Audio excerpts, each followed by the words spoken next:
Here's today's In Touch devotion. Today's scripture reading begins in verse 1 of Joshua chapter 6.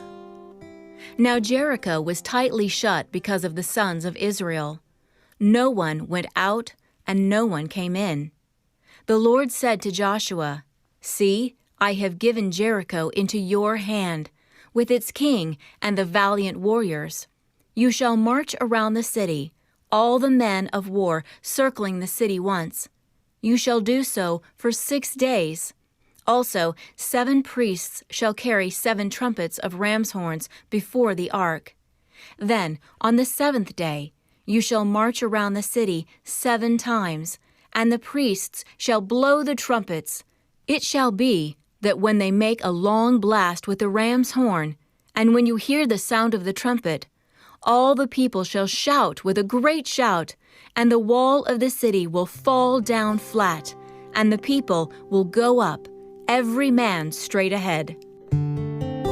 We'll face many types of hindrances throughout life, such as a difficult boss, contrary family members, or financial trouble. But remember, nothing can touch those of us who are believers without God's consent. Consider how unlikely a victory seemed for Joshua's army. Not only was there a great wall protecting Jericho, but God had also issued strange instructions to march around it.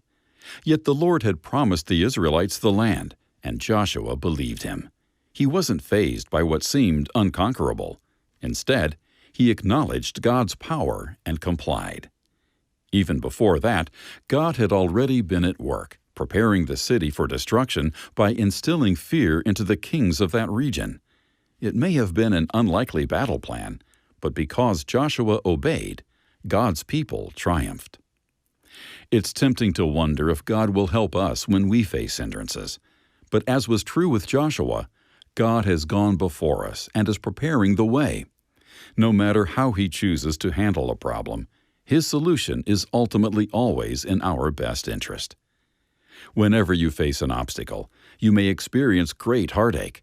But even in the midst of pain, you can have full confidence in God. So the most important part of each day is the time you spend alone with the Lord. He'll encourage you with His love and guidance.